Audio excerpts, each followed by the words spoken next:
I'm so tired. I don't know why, but today feels like it's not going to be a very good day. I have a lot of things I want to do, and knowing me, I will do them despite being exhausted for absolutely no reason, because I literally work 2 days a week right now. But that's gonna get into it. Use all my energy for this video and be like, yeah, cleaning, and then just die. Yes, let's do that. Hello and welcome to another video, or your first video. I don't mind. Welcome! Today I'm going to be talking about cleaning as a professional cleaner myself. So I had 2 jobs before lockdown, working part-time in retail and also part-time as a house cleaner specifically, and I was kind of looking forward to doing house cleaning full-time over this new lockdown and being on furlough at the same time. Cha-ching! But no. Most of my clients, very much understandably, did cancel because of the new strain and things like that. And yeah, no hard feelings, that's absolutely fine.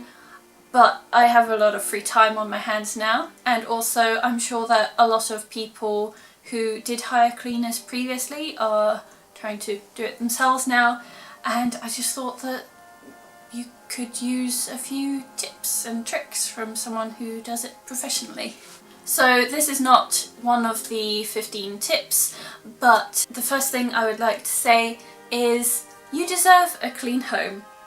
Now I understand that obviously it's easy for me to say I'm just living with one other person who is an adult, don't have any pets or kids. The only pet I have is a giant African land snail, and he doesn't make much mess. But obviously I have no idea what it's like to have pets and kids and, you know, be a working mum or a working dad. I always manage to find time to clean, and it's something I enjoy, whereas most people obviously don't enjoy it. So it's easy for me to say this coming from my perspective, but I feel like cleaning is a form of self-care and self-love, and everyone deserves to have a clean home where it feels nice to be in.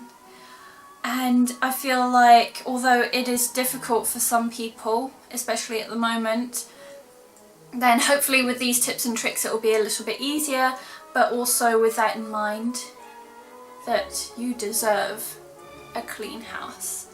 Hopefully it will be more motivating.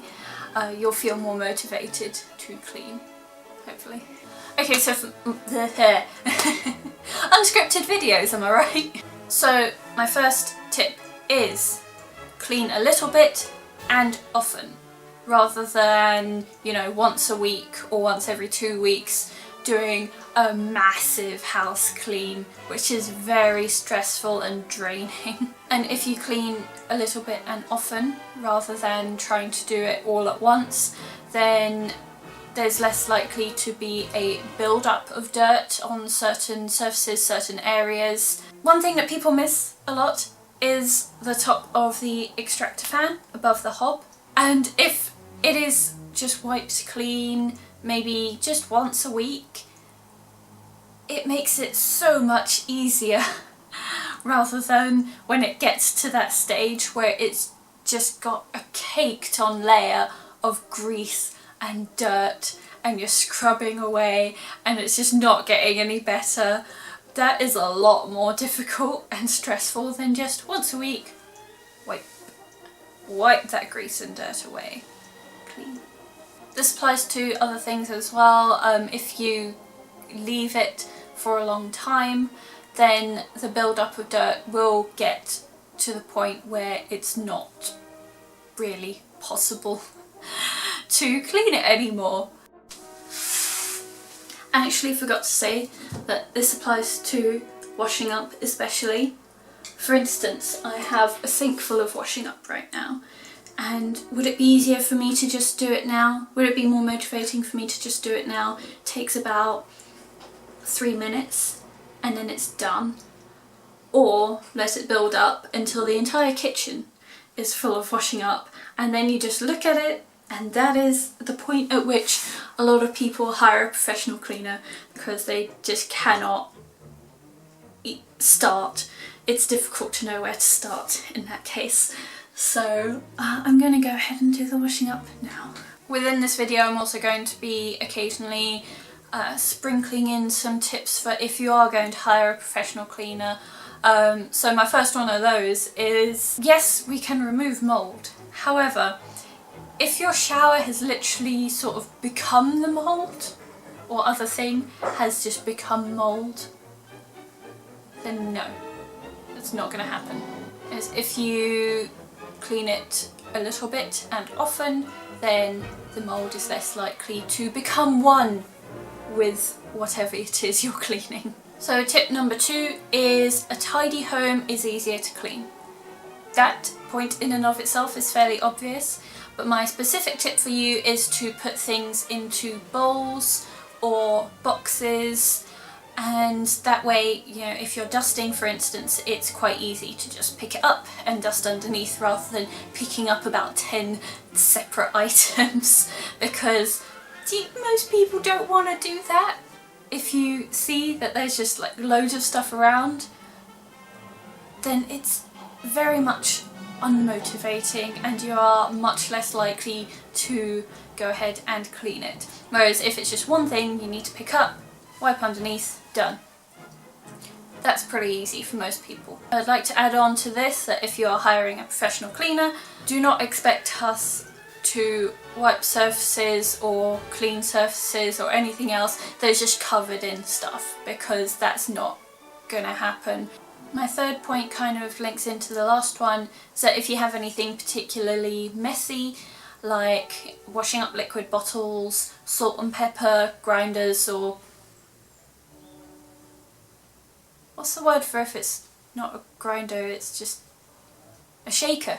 Yeah, salt and pepper shakers. Or other things that are particularly messy, then put some sort of catcher underneath it, like some sort of reused packaging. I really like the packaging from packets of grapes, also packets of biscuits, because they have like the different sections, so you can put different things in the different sections, or pots as well. Jam jars, they're pretty good as well to put things in to stop the surface underneath getting messy. And then actually the thing that you put it in, you only have to clean every once in a while, whereas if it was just on the surface, then to keep that clean you're going to have to do it pretty much every day.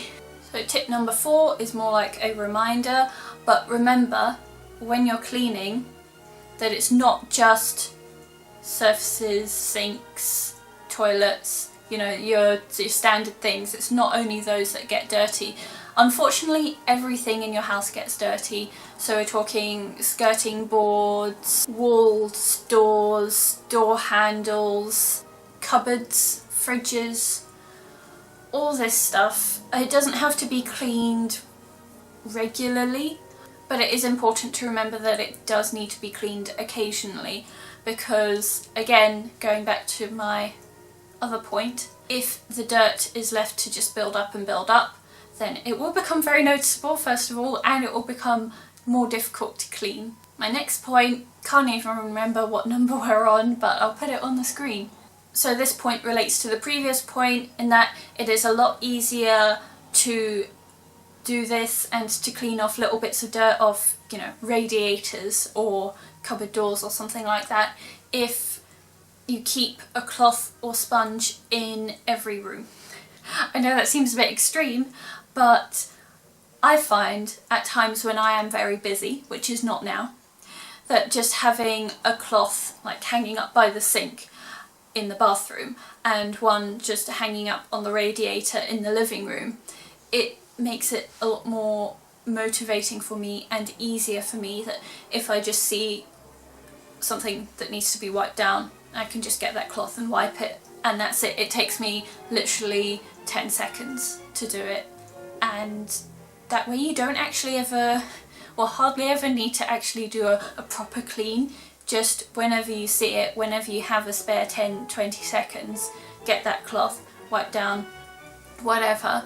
The only thing is that for more serious stains then you will need some sort of cleaning product, and I wouldn't recommend keeping a bottle of cleaning product in every single room because that can get quite messy, counterintuitively.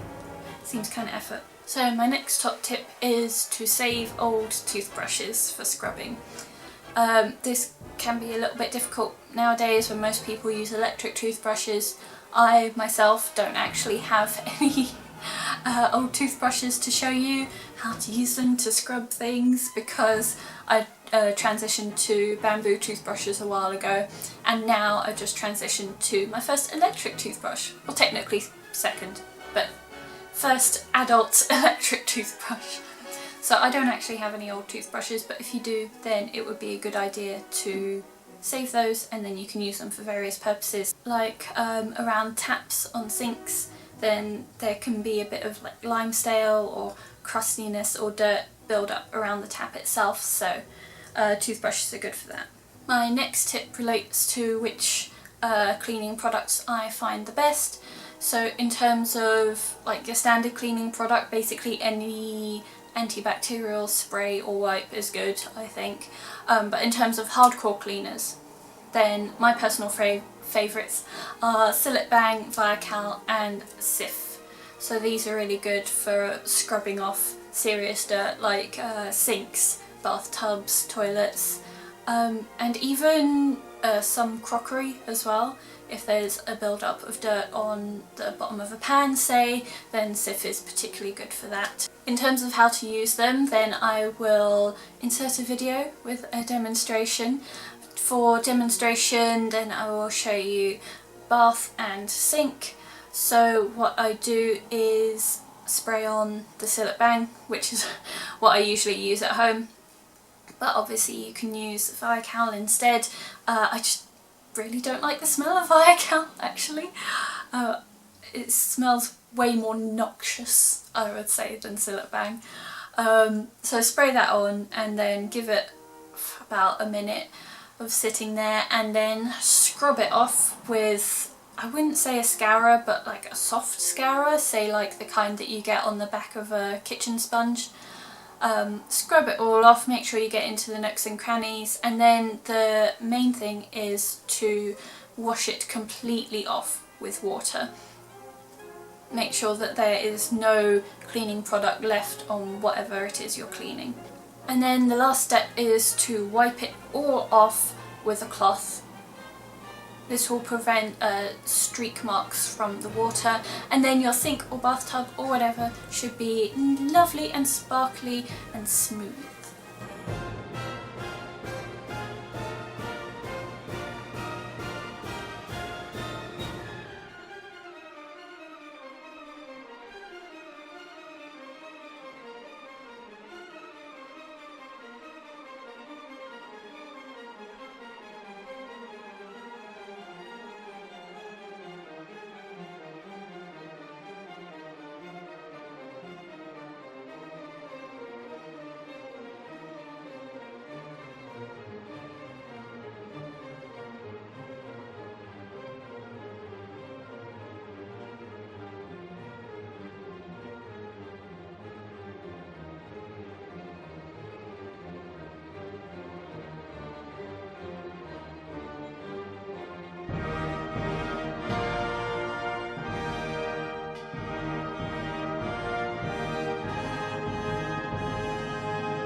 And now my next point also relates to that, in that shower screens. A lot of people don't seem to know how to clean them, so I shall demonstrate with another video. But it's the same method basically, so you want to spray on your cleaning products, Viacal, Sillet Bang, something like that. Those are just my personal favourites, but you can use other things. Spray it on, leave it for a little bit, scrub it off, and then rinse it off, preferably with the shower head. Make sure that there aren't any places where the water can leak out though, obviously. I like to use one of those squeegee things to get rid of most of the water first, and then use a cloth to just go over that and wipe all of the water off, and then it should be lovely and sparkly and clean. And don't forget to clean off the bottom bit of the shower screen, you know, the plastic bit that seals the water in because that can get dirty very easily, and it is important to wipe that down as well. It is actually in this instance that the old toothbrush would come in handy, scrubbing in those little nooks and crannies to get all the line scale and stuff off. And then if you have a shower screen where you can sort of push it into the shower, then you can do the same on the other side with the cleaning product, scrub it, rinse it off without getting the floor wet. Then go ahead and do that. That is the best way. However, a lot of people don't have a shower screen that can go inwards. A lot of the time it is just fixed. So for the outside, obviously you can't do the same thing in that case. So in that case I just use some sort of window and glass cleaner, but a good one. I will go into that in a moment. Generally the outside doesn't need as much of a clean as the inside anyway, so you don't need to worry too much about it.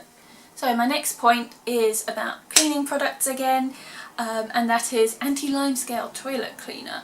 I have my personal favourite, but I'm sure that you can use other ones as well.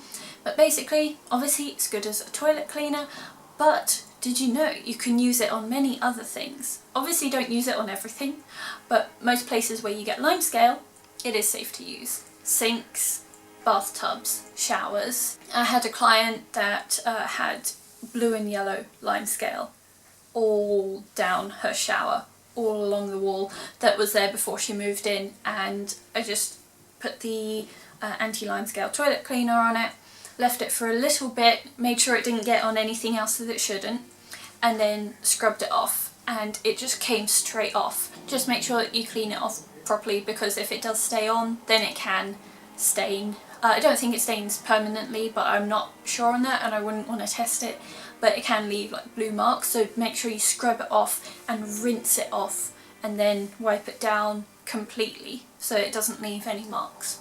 My next point is that, as I kind of mentioned briefly before, glass cleaner is generally terrible. It always leaves streaks, always leaves marks, so I actually prefer a multi-surface polish that works really well in my opinion, especially for mirrors. My favourite thing for mirrors is the Mr. Sheen multi-surface polish that doesn't leave any streaks, especially if you use not those yellow cloths which are supposed to be for glass. They are awful. They always leave marks and dirt and everything. Just use a bit of kitchen roll. That is my recommendation. And if you're wiping down windows, then my dad taught me when I was young to use newspapers, actually. Newspapers work really well. Literally just in hot water and then rub it down, and then use another bit to dry it off, and got a clean window. Simple as that. My next tip is kind of obvious, but to invest in a good vacuum cleaner and mop. I have my own preferences which are quite traditional, you know, just your simple plug-in hoover that you can carry around and has different attachments. The different attachments is important because actually another bonus point is that you need to remember to go around the edges of the carpet, otherwise it will just end up kind of like grey all along the edges and then the rest clean, because once it has become discoloured it's very difficult or near impossible to get it back to the original colour. And then I like just, you know, your standard mop and bucket and some sort of multi-surface floor cleaner, all-purpose floor cleaner rather. I have clients who have various things. I personally would recommend just a standard vacuum cleaner and mop that actually work, but some people prefer other things like a vacuum cleaner and mop combined, or a steam mop, or one of those vacuum cleaners that you have to charge for days and then it lasts 20 minutes.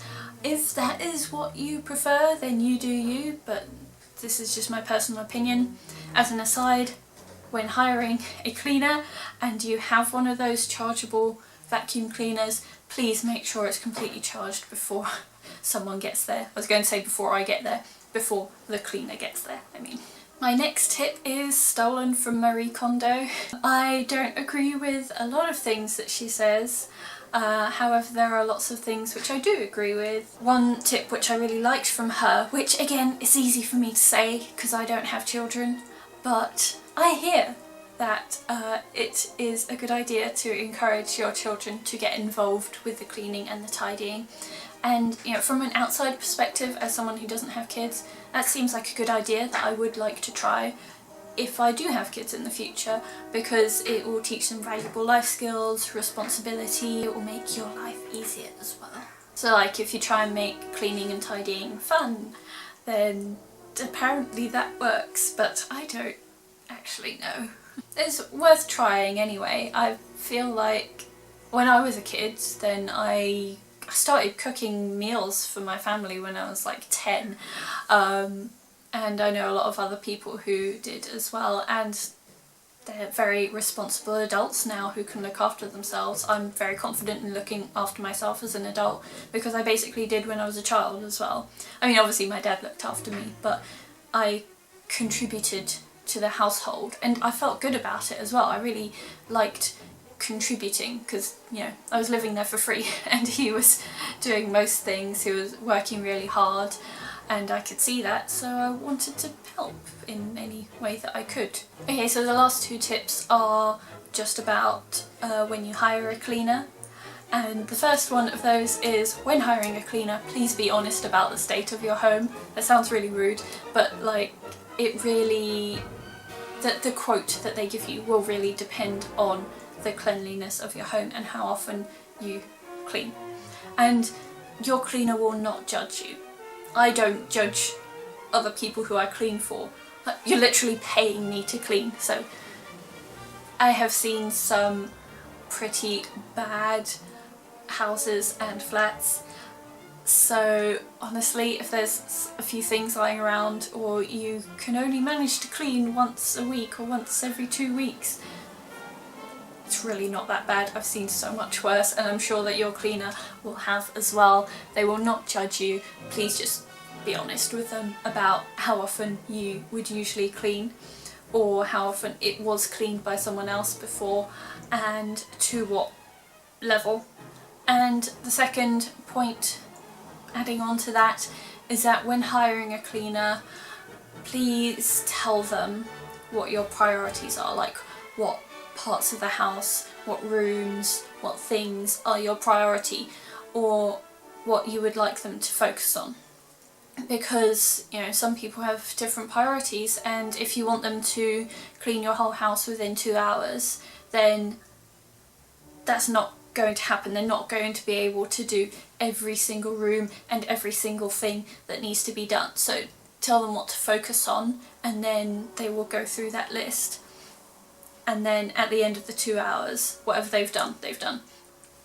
Also, it would be a good idea to tell them what like level of cleanliness you expect. Obviously not in a rude way, like I expect this level of work. Some people really don't mind that much or care that much and just want the house to look clean, whereas other people will want a really in-depth clean, not that often, but an in-depth clean, doing things that they wouldn't usually do themselves, like cleaning the skirting boards, cleaning the sinks, cleaning the bath, cleaning the shower. The length of time that it will take and the things that the cleaner prioritises will vary depending on what you want, so you need to be clear about what you want. Also, before they get there or before they start working, you need to be honest about anything that they need to know, such as breakages, leakages. I almost started working cleaning the bathroom at a new client's house just before lockdown. I literally had one appointment with them and then the the country went into a much stricter lockdown, which made most of my clients cancel. So I almost started cleaning the bath, and then they were like, oh, there's a leak in the bath, so if you run any water it will end up in the kitchen downstairs. And I was like, maybe say that a bit sooner, because I could have so easily just gone and started running the bath without even thinking about it, because who would think that the water you run in the bath will end up in the kitchen? Please tell your cleaner things like that. Or leakages in the shower as well. Why do I keep saying leakages? Leaks! Leaks in the shower can really interfere with cleaning it, so they do need to know that. Also delicate furniture or allergies as well. If you're allergic to any cleaning products or are very sensitive to them, you need to let them know. Or if there are certain valuable, delicate pieces of furniture that should not have any cleaning product on them, or anything more than a dusting really. Or if they have, you know, bits sticking out of them that are a bit broken, so if something catches it will break the furniture even more, you need to tell them that, because we're not psychic and we're trying to get a job done within the shortest amount of time. So if there is any bit of furniture that would not react well to furniture polish, for instance, then it would be a good idea to say that. So before the cleaning starts for the first time, then it's a good idea to just go around the whole house or the whole flat with your cleaner and tell them what's what, if there's anything that they need to know about, and they can ask you questions if they see anything that looks unusual as well. I'm moving my hands so much for this. Those are all my points. I hope that that was helpful. I don't actually know how many that was in the end. I think it was about 15. It was supposed to be anyway. I hope that it is helpful for you, and I hope that it will make cleaning in lockdown a little bit easier. Obviously other cleaners will have their own tips and tricks as well. So if you are a professional cleaner, or not even professional, amateur as well, if you have a lot of experience in cleaning, please leave your comments below and let us know what your tips and tricks are, and maybe it will help other people out even more. If you're interested in my videos, please consider subscribing and giving this video a like if you found it useful, and I will see you next time.